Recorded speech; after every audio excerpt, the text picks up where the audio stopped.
Hurry in today.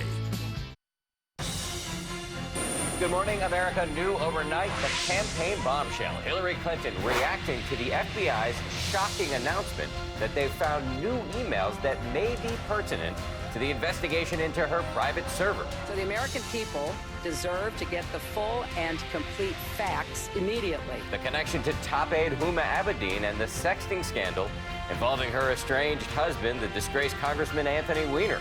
On the attack, Donald Trump pounces. This is bigger than Watergate. Could this turn the tide of the election? Our political team weighs in, plus the latest ABC News tracking poll. On fire, an airplane bursts into flames during takeoff. Panicked passengers rushing for the exits. The plane's wing melted. Stay seated, jump and slide. Why it all came down to a matter of seconds.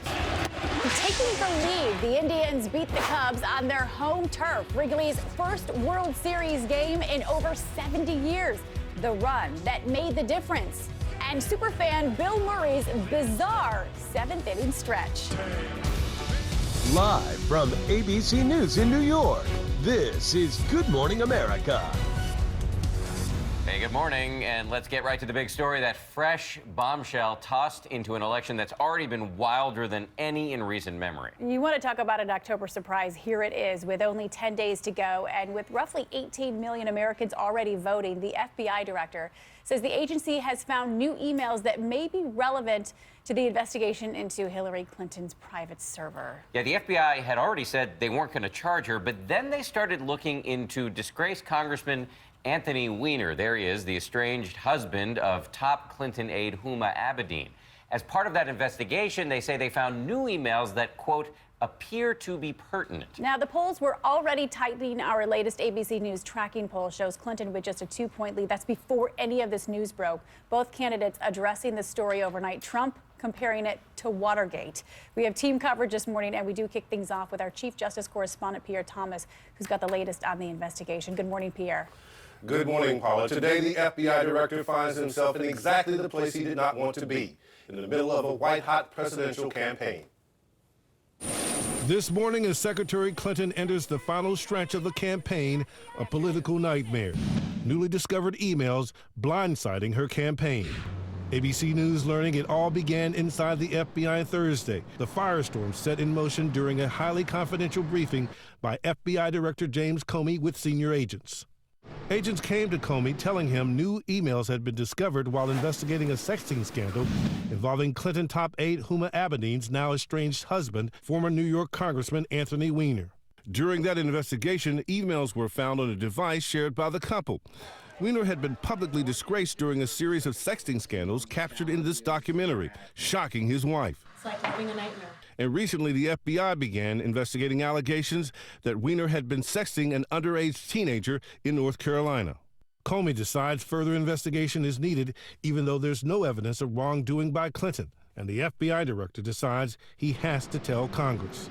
Writing in connection with an unrelated case, the FBI has learned of the existence of emails that appear to be pertinent to the investigation. He goes on to say they will determine whether they contain classified information.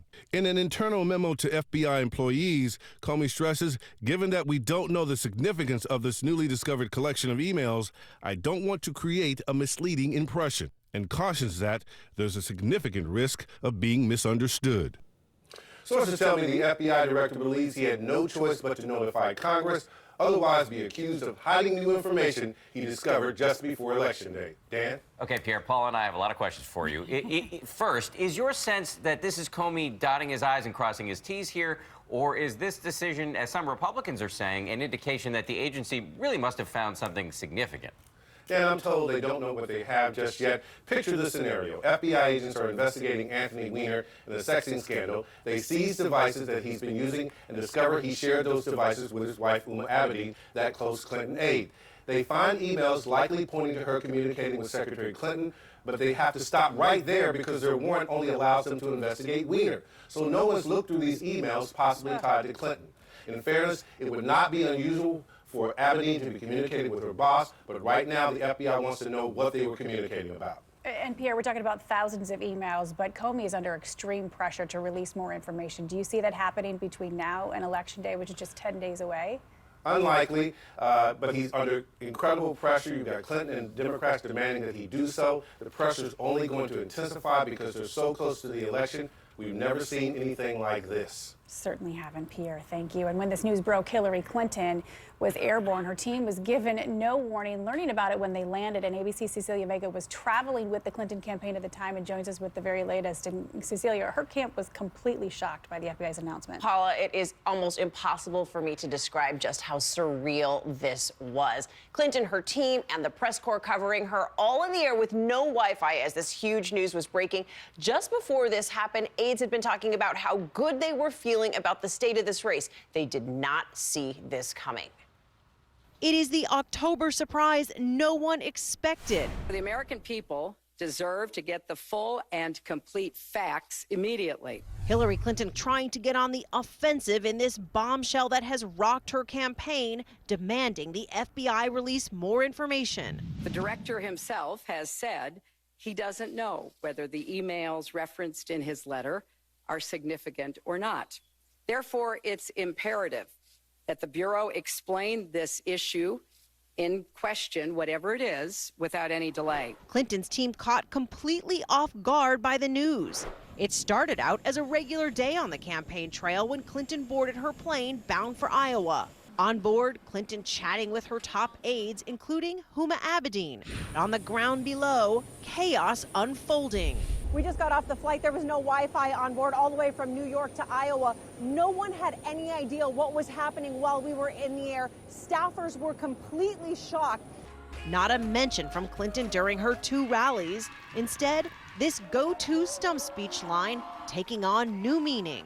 Donald Trump says he can still win. And you know, he's right. Anything can happen in an election. This morning, her campaign facing yet another controversy. What would you say to a voter who right now will be seeing you and hearing what you're saying, I didn't trust her before, I don't trust her anymore right now? You know, I think people a long time ago made up their minds about the emails. I think that's factored into what people think, and now they're choosing a president. They sure are. Clinton's team says they have no idea what's in these new emails, though Clinton says she is confident that whatever is in them will not change the FBI's decision to not file charges. But look, her team is gearing up for a fight right now. They are outraged, guys, about the timing of this, a bombshell this close to Election Day. A bombshell indeed. Thank you very much, Cecilia. Donald Trump, meanwhile, and his team clearly reveling in this latest plot twist. Trump was out on the stump overnight in Iowa, and ABC's Mary Bruce is covering that side of the story from our Washington bureau. Mary, good morning to you. Good morning. Well, he's been down in the polls and plagued by controversies for weeks, but now Donald Trump is catching a much-needed break, and he is running with it, hoping this renewed investigation into Clinton's emails will tilt the election in his favor. A re-energized Donald Trump taking the stage in Iowa overnight. The FBI, after discovering new emails, is reopening their investigation into Hillary Clinton. At rally after rally, Trump is relishing Clinton's October surprise. This is bigger than Watergate. The American people fully understand her corruption. Justice, at last, can be delivered. For months, Trump has slammed the FBI for not recommending charges against Clinton, even yesterday. The FBI rolled over. When I say the system is rigged, part of what I'm meaning is the fact that she shouldn't even be allowed to run. But hours later, a change in tune. It might not be as rigged as I thought, right? Right? Very proud that the FBI was willing to do this, actually. Really. Very proud. Now, Trump is hoping this will be a turning point, and so are many Republicans. The party is welcoming this new line of attack as Republican candidates make their closing arguments to voters. Dan and Paula. All right, to be continued. Mary, thank you. We want to bring in ABC Chief White House Correspondent John Karl. John, good morning to you. Thanks for joining us. And, John, we are 10 days out. Could you believe it? 18 million people have voted. Does this shake up the race, or have people really already made up their minds? Well, Donald Trump famously said during the primaries that there are people that would vote for him even if he shot somebody on Fifth Avenue. Right now, there are Hillary Clinton supporters who, against Donald Trump, would vote for her even if Comey did lock her up. I mean, this race is very much set. You have very few undecided voters left. I think one thing that this does, though, is it puts a little bit of a bounce in Donald Trump's step. You saw that. You saw in our tracking poll, even before this news broke, Republicans starting to get a little bit more enthusiastic about the race, starting to become more likely to vote. That is what is behind the narrowing. It isn't that she has come down or really that he has gone up in terms of support. It's that his supporters are now more likely to go to the polls. This will energize them a little bit more, and I imagine will tighten the race a bit. So how does it change the strategy going forward? Clinton was going to campaign in Arizona this weekend, a traditionally red state. Is this kind of a reset button where she's going to have to go retrench her base? Well, she did something very different last night, Dan, which is the news broke and she held a mini press conference. I mean, usually the Clinton strategy, the Clinton method would be to discuss this over several days, to go back and forth and to obstruct. She came right out, addressed these questions. I think in terms of their state-by-state strategy, you will not see much of a change. There are only 10 days left. As Paula pointed out, nearly 20 million people have already voted. They see real opportunities in some traditional red states that are still there, not just Arizona, but also Georgia. They're even dabbling in Texas. I think it is very little will change in terms of the actual strategy of this campaign. John Carl, we always very much appreciate your analysis. Thanks for coming in on a Saturday morning. Let's move now to political analyst Bill Kristol and ABC's Cokie Roberts joining us this morning. Thanks to both of you. Guys, Cokie, I'll let you go first, and then Bill, you can jump in. But the term October surprises, we hear it a lot. But you guys have covered quite a few campaigns. Have you ever seen an October surprise like this? No. It's surprise after surprise, and we've still got 10 days to go. Who knows what will happen in the next 10 days? And that's kind of what you're hearing out of the Democrats. Something else, some other shoe might still drop, but this is remarkable. The polls were very close. Our latest tracking poll, as you saw, is within the margin of error. And Donald Trump clearly thinks that this is a big plus for him. He put $10 million into the his own campaign yesterday, when he has been hesitant to put his own money in, even though he says he's going to do it. So I think this is a much bigger shakeup than some of my colleagues do. Bill? Yeah, I tend to agree with Cokie. There was a surprise in '92. I was in the Bush-Quayle White House. I was Vice President Quayle's chief of staff. The special prosecutor Lawrence Walsh indicted former Secretary of Defense Caspar Weinberger on the Friday before Tuesday, so 5 days out, 4 days out. Wow. We were outraged, and I still am outraged about that. I don't know that we were coming back a little bit. We probably would have fallen short anyway. So these things, it reminded me of that when I heard the news yesterday.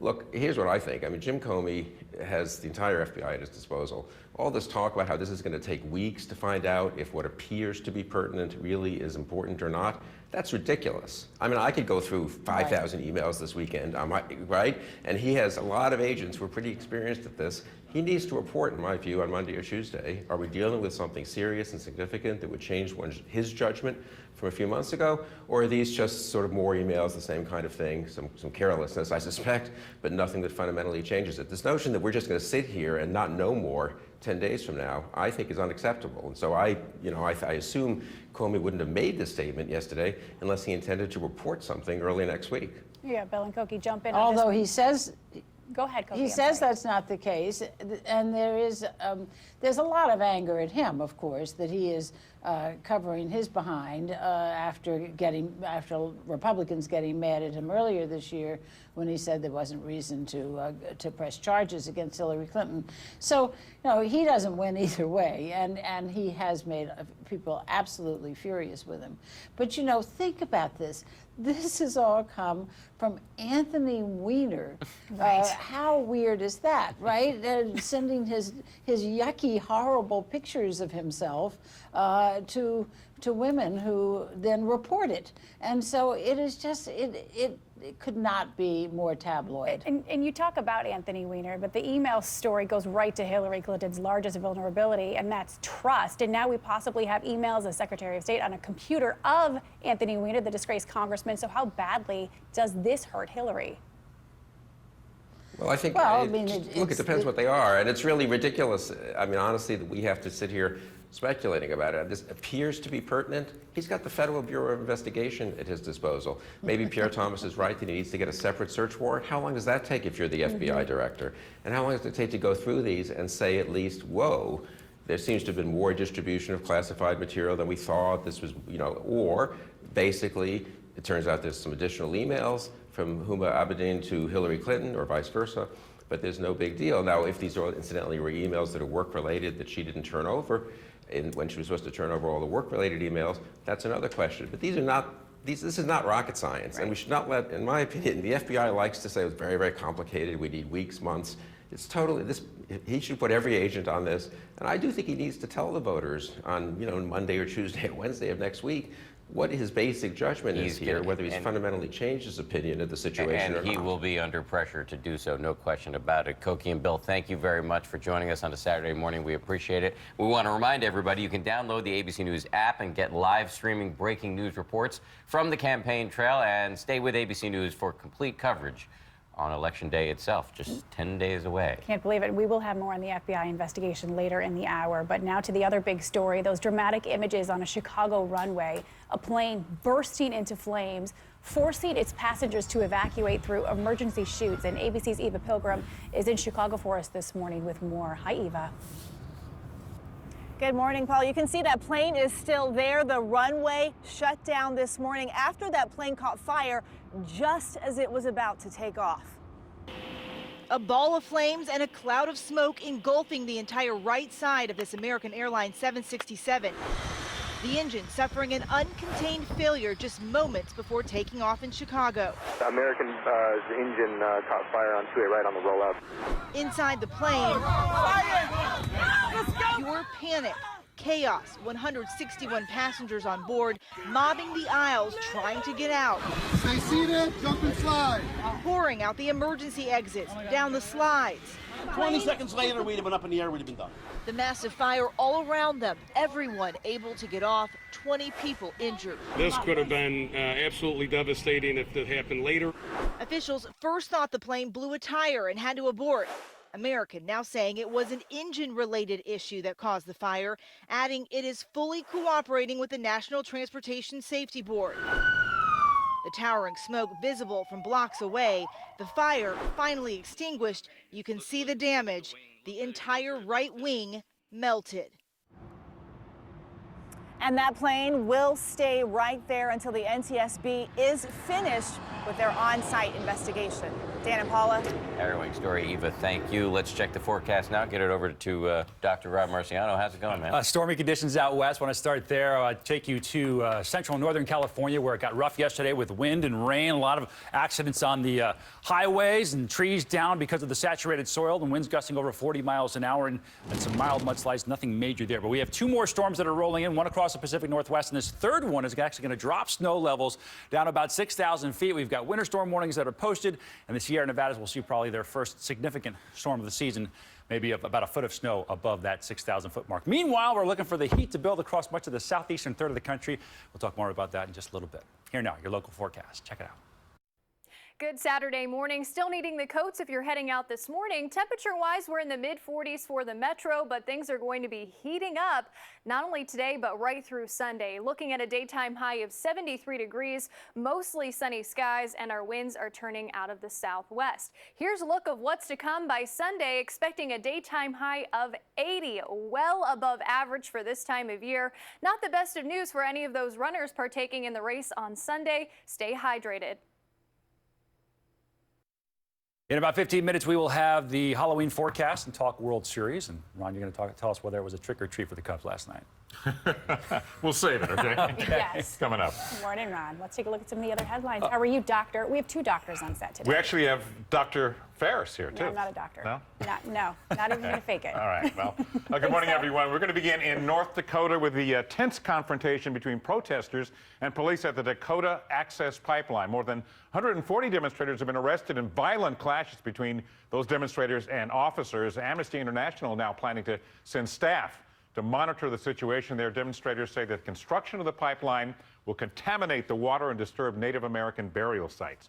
And for the first time, the U.S. Supreme Court will hear a case involving transgender rights. The justice